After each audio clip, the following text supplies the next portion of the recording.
درود همدیرانی عزیز، من بختیار شاقیف هستم.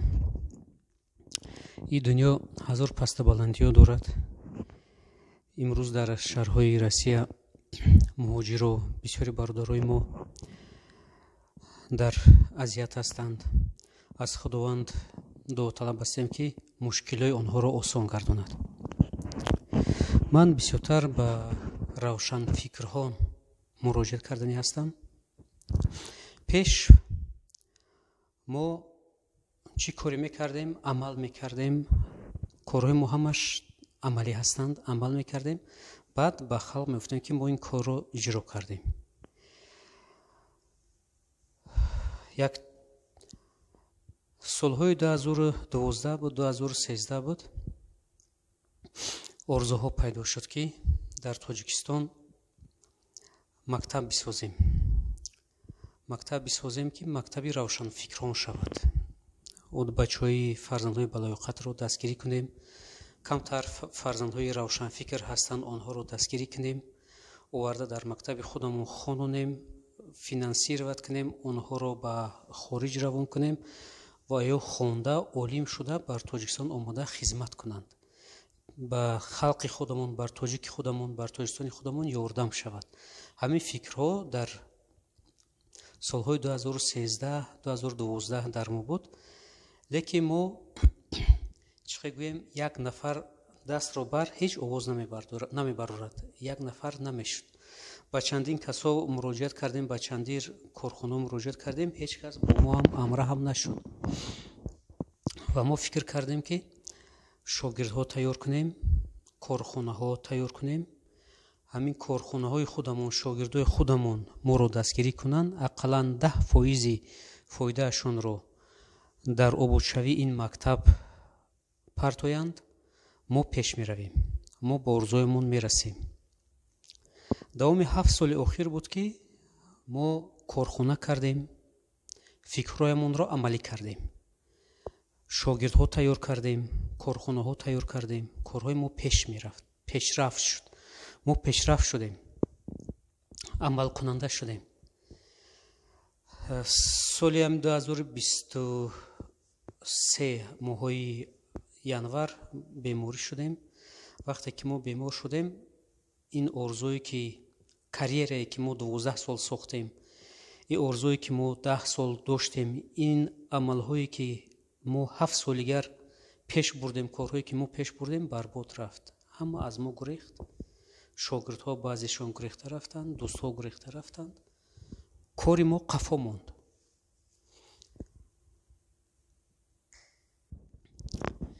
و چخیلی که امروز ما میبینیم آدم زنده باز عمل کننده هست، باز پیشروی میخواد کنه، خواهی نخواهی با یک پیشروی میکنی، با ایده پیدا میشوه، با میخوای که با پیشروی کنی. چخیلی که ما دیده ایستادیم پیشوای ملتمون محترم جناب اولی امالی رحمان تمام هستی خودش رو برای خلق تاجیک داد، برای تاجیکستان داد، تمام هستی خودش رو برای آبادی وطن داد. ما کی هستیم که پیروی نکنیم؟ ما میخوایم که قطره هم باشد با تاجیکستان خودمون مثل پیشوای ملتمون یک خوبی، یک نیکی بکنیم. امروز من با روشن فکران مراجعت کردنی هستم. کسی که روشن فکر هست با فاناتیزم و با تنگ فکری پیش رفته نمی شود، قفا میمونه. من با شخصانی که روشن فکر هستند با آنها مراجعت کردنی هستم که اگر در شهرهای، در مملکت‌های دیگر، ازبکستان، قرقیزستان، قزاقستان، ترکمنستان، روسیه یا فرانسیا یگام جایگر باشد، اگر کدامید که کلینیک دارید یا که شناسای شما کلینیک دارند، ما میتونیم هنر خودمون رو نشان دهیم، میتونیم در اونجا پیشروی کنیم. اول رفته پیشروی کنیم، بعد از همونجا شاگرد گرفته شاگرد تیار کنیم که در همون کلینیک‌ها کار کنند. با ما مبلغ بسیار در کار نیست. ما همه کارها رو شرط‌نوایی میکنیم. هر یک شاگردی ما خود در ازبکستان، خود در قرقیزستان، خود در ترکمنستان، خود در قزاقستان یا در اروپا، در روسیه، در کجایی که اگر ما рафта шаҳрнома кунем ва шогирд тайёр кунем, кори мо шаҳрномавӣ мешавад ва ҳар як корхона 10% ба корхонаи мо маблағшо пардохт мекунад. агар хоҳед камтар хоҳед бар Тоҷикистон ёрдам кунед, камтар хоҳед ки пешравӣ кунед, марҳамат бо мо якҷо шавед.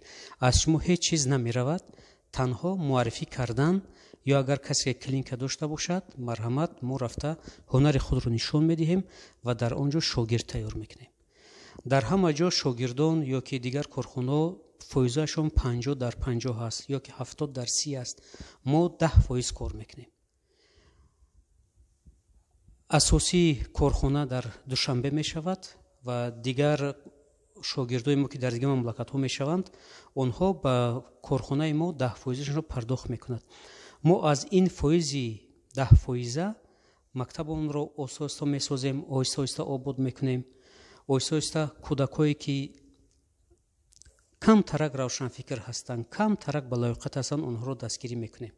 барое ки бисёри камбағалҳо ҳастанд, суми надоранд ки бихонанд. ба Россия рафта муҳоҷир шуда истоданд, ба дигар мамлакат рафта муҳоҷир истоданд. ҳунари ваёро, ақлҳои онҳоро истифода бурданд дар кор.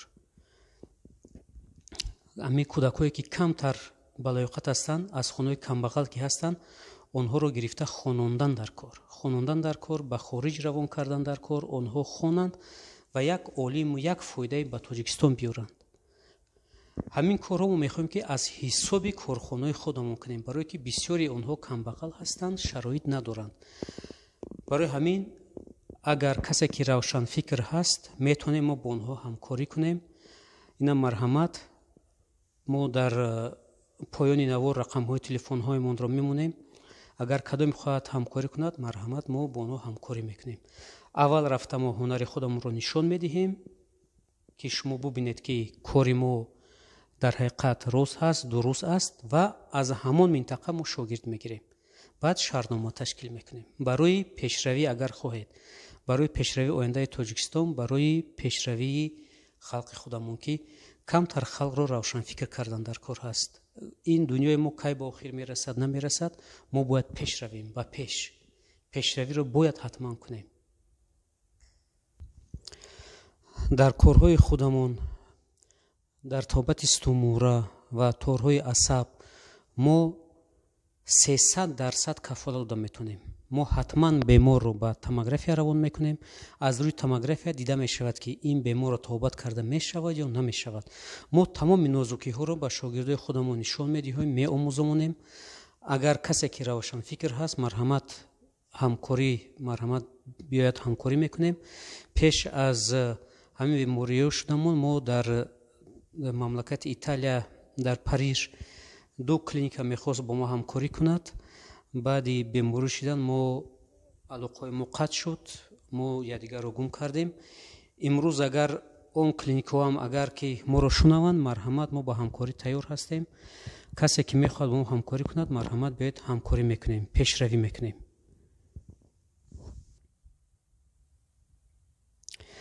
аз таҷрибаи корӣ мо дар ҳама ҷо дидем, чандин мамлакатҳоро гаштагӣ ҳастем, дидем ки ҳамин тумораро тобат карда метавонанд, бо лимени як илоҷ мекунанд. не ки гарданро беҳад қин аст, на ҳар кас метавонад.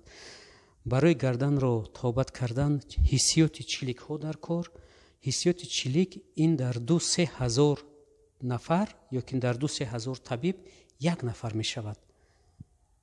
барои ҳамин агар касе ки хоҳад ҳамкорӣ кунад, мо тамоми нозикиҳоро ба онҳо нишон медиҳем. марҳамат, дар дигар мамлакатҳо агар хоҳанд, мо ҳамкорӣ мекунем.